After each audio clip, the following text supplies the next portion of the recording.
Bienvenue dans un nouveau SBX tutorial accompagné de la Boss RC505 Mark II Loop Station. Mon nom est Saro et aujourd'hui nous allons voir ensemble l'effet transpose que j'utilise dans mon nouveau track Walk. L'effet transpose vous permet de pitcher votre voix une octave au-dessus ou une octave au-dessous. Comme dans la RC505, la RC505 Mark II peut faire la même chose. Exemple. J'ai mis l'effet transpose en A et ensuite une octave au-dessus, une octave en dessous. Avec la Boss RC505 Mark II, on peut contrôler cet effet grâce au setting. Et aujourd'hui, je vais vous expliquer comment programmer ces effets et comment je l'ai utilisé dans mon morceau Walk. Exemple.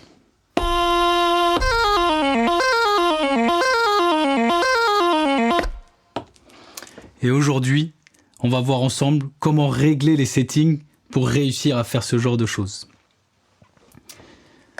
Premièrement, important, enregistrer sa voix dans la machine comme je l'ai fait précédemment, ici, sur la piste que vous voulez. Voilà. Moi j'ai choisi la 3, après c'est comme vous le souhaitez. Ensuite, choisir l'effet transpose.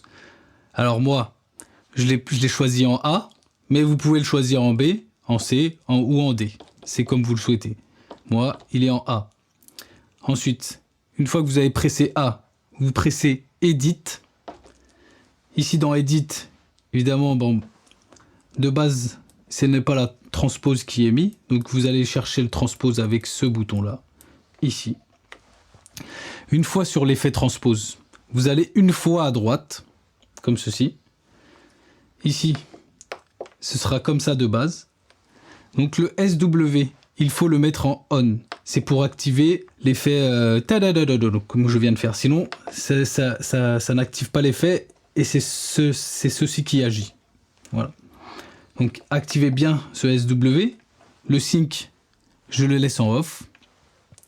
Le retrig, pareil, en on.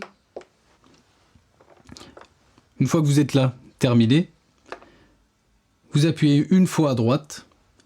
Ensuite, nouveau réglage, le step rate. Le step rate permet de déterminer la vitesse à laquelle vont aller vos notes.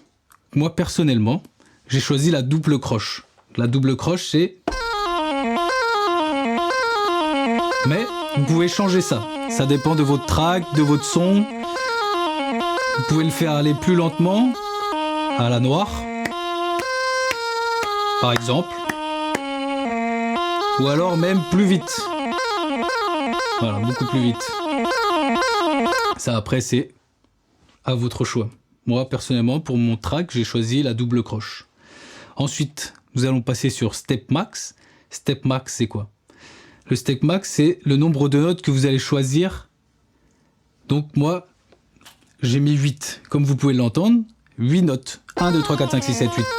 Et à chaque fois, ça fait la boucle. 1, 2, 3, 4, 5, 6, 7, 8. 1, 2, 3, 4, 5, 6, 7, 8. Donc ça, c'est bien. C'est au choix, pareil, comme le step rate. Et vous pouvez aller jusqu'à 16. Choisir 16 notes. Ensuite, step val 1. Ça, on va commencer à choisir les notes que vous voulez jouer. Voilà. Donc moi, par exemple, pour le step val 1, j'ai mis plus 7. La note de base, c'est... Donc quand je vais activer l'effet, ça va jouer ce premier step val 1 en plus 7. Comme vous pouvez l'entendre. Ensuite, le step val 2 en plus 5. Ce sera la deuxième note jouée. Step val 2. Ensuite, vous allez encore une fois à droite. Le step val 3 en plus 3. Voilà. Ensuite, le step val 4 en 0. Donc ça, 0, ça revient à la note de base. Celle-là. Le step val 5 en moins 2. Le step val 6 en moins 4. Le step val 7 en moins 7. Et le step val 8 en 0. Moi, personnellement, je me suis arrêté là, puisque j'ai choisi ici le step max pour 8 notes. Mais si vous choisissez le step max pour 16 notes, dans ces cas-là, il va falloir continuer. Voilà, et à régler. Jusqu'à, toujours en allant vers la droite, jusqu'à step valse 16. Pardon. Personnellement, j'adore cet effet. On va pouvoir créer plein de mélodies différentes, s'amuser, donc je ne vous souhaite qu'une chose, c'est amusez-vous bien avec cet effet, comme je vais le faire. Et à bientôt dans un nouveau SBX tutoriel.